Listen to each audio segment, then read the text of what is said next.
wabarakatuh. Perkenalkan, nama saya Tia Ayu Puji Lestari dengan nomor NIM 222111227 dari kelas 6C Hukum Ekonomi Syariah.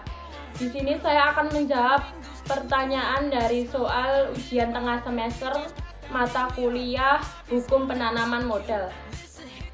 Untuk soal yang pertama yaitu jelaskan asas-asas hukum penanaman modal yang berlaku di Indonesia. Untuk jawabannya yaitu Undang-Undang Republik Indonesia Nomor 25 Tahun 2007.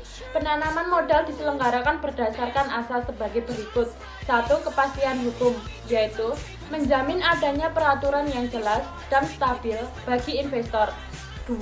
Keterbukaan, yaitu informasi investasi harus bersedia bagi publik secara transparan. 3. Akuntabilitas, yaitu kebijakan investasi harus dapat dipertanggungjawabkan.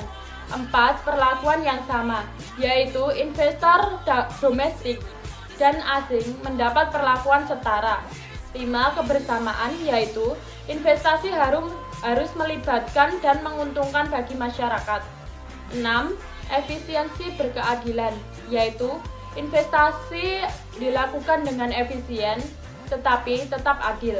7. Berkelanjutan, yaitu mendorong pertumbuhan ekonomi jangka panjang. 8. Berwawasan lingkungan, yaitu investasi harus memperhatikan kelestarian lingkungan. 9. Kemandirian, yaitu tidak bergantung pada modal asing tetapi memperkuat ekonomi nasional. 10. Keseimbangan kemajuan, yaitu investasi harus merata di seluruh Indonesia.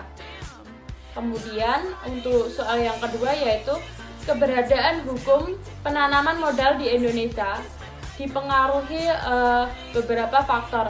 Jelaskan dan apa akibatnya bagi Indonesia. Jadi untuk jawabannya, faktor-faktor yang mempengaruhi hukum penanaman modal yaitu 1. Kepastian hukum. 2. Stabilitas politik dan sosial. 3. Kondisi infrastruktur dasar. 4. Sektor pembiayaan. 5. Pasar tenaga kerja. 6. Regulasi. 7. Perpajakan. 8. Birokrasi. 9. Korupsi. 10. Konsistensi dan kepastian kebijakan. Jadi untuk akibat ketidakjelasan hukum penanaman modal yaitu tumpang tindih peraturan pemerintah pusat dan daerah menyebabkan kebingungan bagi investor.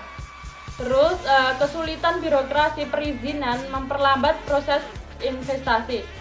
Jadi untuk dampak bagi Indonesia itu adalah menghambat masuknya penanaman modal asing yang berdampak pada pertumbuhan ekonomi dan menghambat iklim investasi di Indonesia untuk mengurangi potensi penciptaan lapangan kerja dan transfer ekonomi. Terus soal yang ketiga itu berdasarkan Undang-Undang Nomor 25 Tahun 2007 tentang penanaman modal terdapat beberapa macam penanaman modal. Apakah terdapat persamaan? Jelaskan. Nah, untuk jawabannya berdasarkan Undang-Undang Nomor 25 Tahun 2007 terdapat beberapa jenis penanaman modal seperti 1. Penanaman modal dalam negeri atau PMDN. 2. Penanaman modal asing atau PMA. 3. Investasi portofolio asing. 4. Joint venture. 5. Joint enterprise. 6. Penanaman modal dengan kredit investasi. 7. Karya atau kontrak of work. 8. Sistem bagi hasil. Persamaan antara PMDN dan PMA itu satu ada tujuan yang sama, yaitu meningkatkan ekonomi, menciptakan lapangan kerja, dan mempercepat pembangunan industri. Kedua, regulasi yang sama, yaitu keduanya tunduk pada Undang-Undang Nomor 25 Tahun 2007 dan memperoleh perlindungan hukum yang sama. 3. Bidang usaha yang sama, yaitu dapat berinvestasi di sektor ekonomi yang terbuka untuk penanaman modal. 3. Perlindungan hukum, yaitu dijamin oleh pemerintahan untuk menciptakan kepastian dan keamanan investasi. Kelima, ada kewajiban yang sama, yaitu harus mematuhi peraturan perizinan perpajakan dan ketenagakerjaan yang berlaku. Terus meskipun berbeda dalam asal modalnya, BMDN dan PMA ini memiliki prinsip dan peran yang sama dalam mendukung ekonomi nasional. Selanjutnya untuk soal yang keempat, yaitu apa saja resiko yang mungkin dihadapi dan oleh investor asing di Indonesia dan bagaimana cara mengatasinya. Jadi untuk jawabannya yaitu resiko yang dihadapi investor asing di Indonesia itu satu, ada ketidakpastian regulasi, yaitu perubahan kebijakan yang dapat mempengaruhi investasi. 2.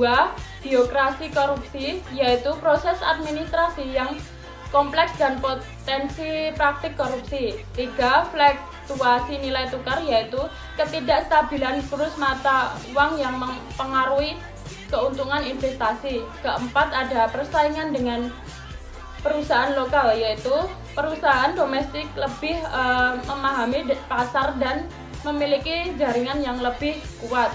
5. Ada ketergantungan ekonomi, yaitu resiko bagi negara jika terlalu bergantung pada modal asing. Untuk cara mengatasi resikonya adalah 1. Diverifikasikan investasi, yaitu menanamkan modal di berbagai sektor untuk mengurangi resiko kerugian. 2. Lindungi nilai atau hedging, yaitu menggunakan instrumen keuangan seperti kontrak berjangka untuk mengatasi fluktuasi mata uang. 3. Bermitra dengan perusahaan lokal, yaitu bekerja sama dengan perusahaan domestik untuk meningkatkan daya saing. 4. Mematuhi regulasi dan kepatuhan hukum, yaitu mengikuti kebijakan pemerintah dan bekerja sama dengan penasihat hukum. Untuk 5. Investasi dalam pengembangan sumber daya manusia, yaitu meningkatkan keterampilan tenaga kerja lokal untuk mendukung operasional bisnis. Mungkin itu yang dapat saya sampaikan. Bila ada salah kata, mohon dimaafkan. Wassalamualaikum warahmatullahi wabarakatuh.